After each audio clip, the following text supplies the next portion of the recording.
Welcome back to a new Lead with Confidence with me, your host, JP Warren. And this, if you catched up the last episode, let me finish, all right? Let me slow down, how about that? So last episode, we actually talked about how to actually not utilize the slides and actually deliver your message so you can better connect with the audience. Now we're actually talking about what does an actual good presentation look like that actually lands, right?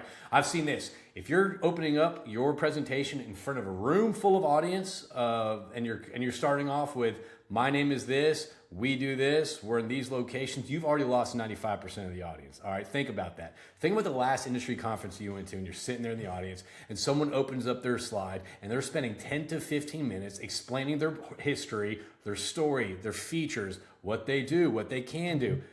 And they're saving and then at the end of it, you don't realize what problems they're to address. I mean, they're just kind of listing kind of a history about themselves and the feature dumps. All right.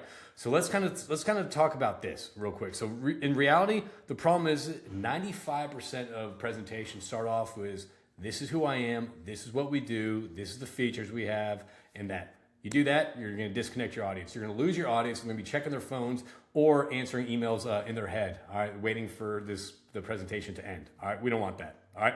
And a lot of times we think that we have to do that. We have to list our credentials and we have to list our features, we have to list our experience to establish some sort of credibility. But you really don't, You don't have to list who you are. You don't have to list your resume to establish credibility. You are credible for who you are. If someone wants to dive in your history and all that stuff, save that conversation for later, right? For that one-on-one meeting. Don't bore the audience and kind of be a brain drain like 95% of the people up there. Differentiate yourself. Differentiate yourself by approaching it in a different manner, all right? That puts the audience first, not you first, okay? So when you start kind of delivering this with just your history, just your background, just your features, you're sounding like everyone else, and chances are you're going to lose your target audience, and that's the customers you want to talk to, all right? So let's talk about this. Think about this. If you don't deliver something that grabs your audience's attention in the first, 2 minutes, right? 60 to 90 seconds, then you're going to lose them. Think about this. Your presentation is kind of like an Instagram or TikTok reel. You might have some great information you want in there, but that might be towards the end of the reel, right? And you're just going to keep scrolling. Rather than do something like that, grab the audience with a hook, right? Grab your audience by stating the problem that keeps them up at night, right? Whatever that is, right? On average, your competitors lose $2 million annually on failed equipment maintenance. And that's when you kind of open it up. So that kind of perks people's attentions. People understand a pain point that keeps them up at night, and then they're going to be more engaged into your presentation, okay? The next thing to do is after you relay that problem, right? After you put that problem right in their face, one sentence, boom, this is keeping the people up at night. Now bring that back. Start telling the story, okay? Tell a story about maybe a customer that was dealing with a certain situation, maybe the stuff that they tried before and how you came in to help and you kind of like guided them to reach their end goal, to help the target audience reach the result that they wanted, okay? It's not about you being the hero. It's about you helping them be the hero. I always think of the customers being the hero of the story, right? The knight in the Disney story. And I think of the problem being that dragon, and all you are just a sword to slay the dragon. You are just a tool to squash that problem that keeps them up at night. So tell a story, tell a personal story. People connect with stories a lot more than they connect with data points, percentages, and anything like that, all right? And then at the end of it, position yourself as a guide, as a solution for this dragon, for this problem that keeps them up at night. That is a much better flow. And not only that, that will welcome conversations, which is the whole point of this. That will welcome conversations after your presentation is done. People are going to remember you because the presentation stood out. It was different. And it was actually a story and not a data dump or a history of your company. All right.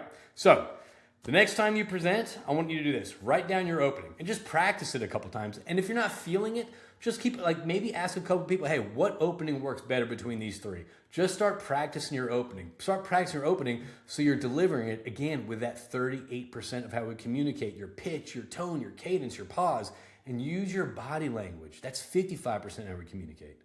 Don't bet on your opening on just the script, because what is it? Words are only 7% how we communicate. So don't spend too much time on that.